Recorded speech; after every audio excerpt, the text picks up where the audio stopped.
Assalamualaikum warahmatullahi wabarakatuh. Siswa-siswi kelas 10 PK dimanapun berada. Selamat pagi, selamat siang, selamat sore, selamat malam. Semoga pagi ini, siang ini, sore ini, malam ini Allah senantiasa memberikan kesehatan kepada kita semua.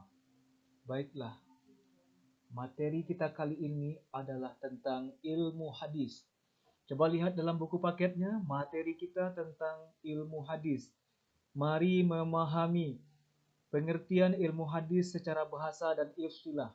Ananda akan Ustaz bawa kepada sebuah pemahaman pengertian ilmu hadis secara bahasa seperti apa. Ilmu hadis secara istilah seperti apa dia. Baik, ilmu hadis disebut juga dengan mustalah al-hadis. Lihat di sini, ilmu hadis disebut juga dengan mustalah al-hadis.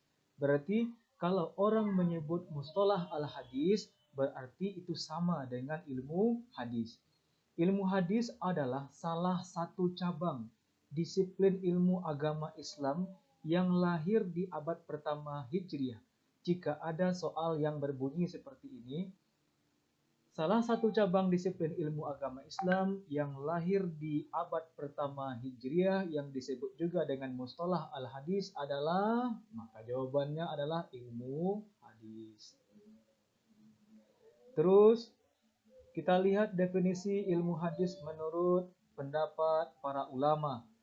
Di antaranya adalah al-ilmu bi usulin wa qawaidin yu'rafu biha ahwalus sanadi wal matani min haitsul qabuli war raddi.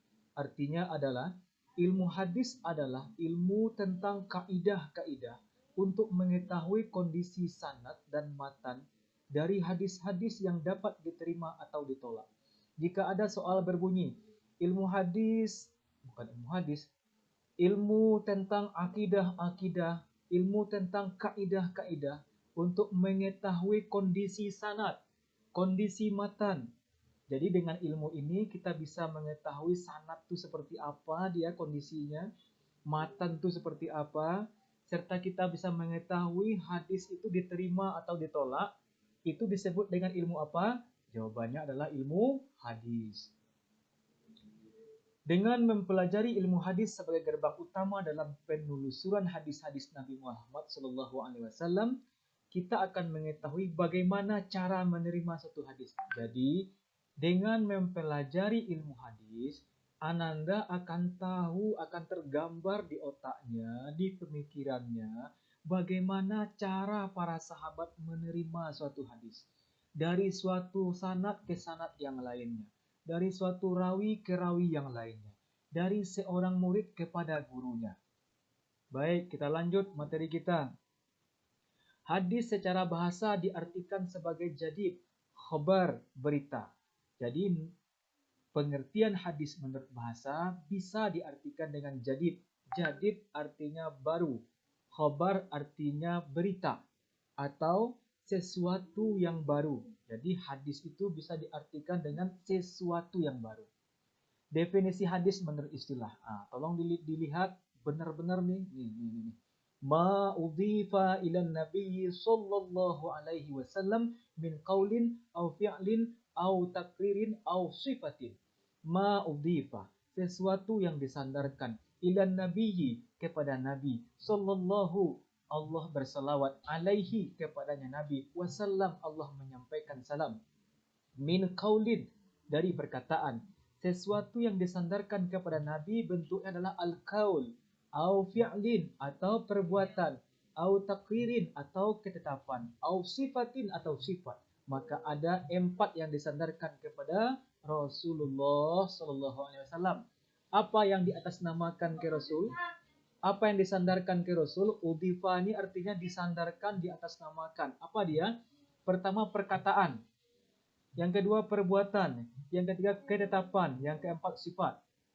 Baik, kita lihat materi selanjutnya.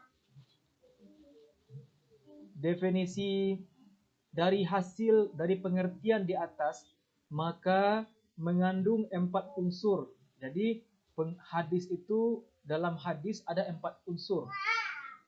Ada perkataan, ada perbuatan, ada ketetapan, ada sifat Nabi Muhammad Sallallahu Alaihi Wasallam.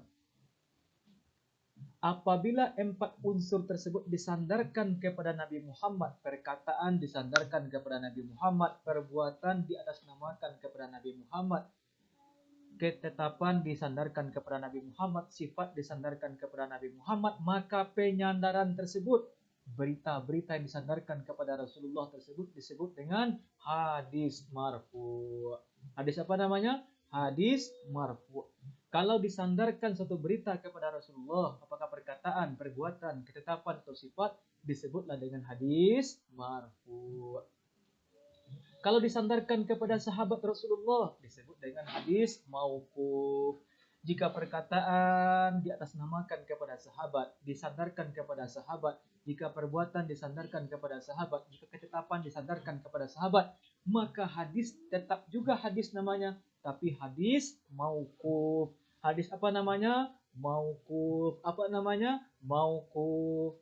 Kalau disandarkan kepada tabi'in, disebut dengan hadis maqtu'. Kalau suatu berita diatasnamakan kepada tabi'in, sumbernya adalah tabi'in, maka hadis tersebut dinamakan hadis maqtu'.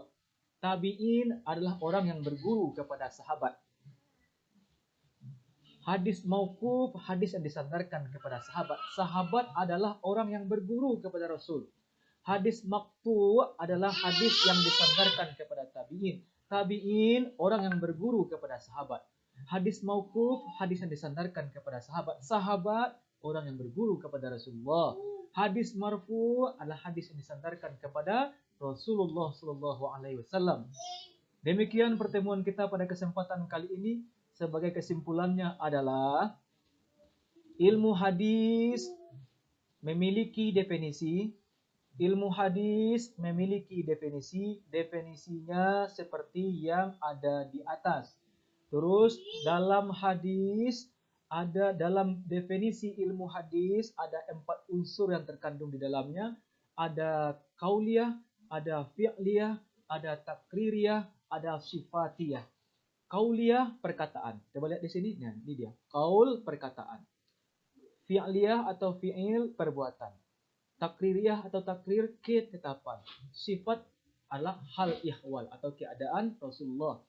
Kita tutup pertemuan kita pada kesempatan kali ini dengan membaca doa Subhanaka Allahumma wa bihamdika asyhadu an la ilaha illa anta astaghfiruka wa atubu ilaik. Assalamualaikum warahmatullahi wabarakatuh.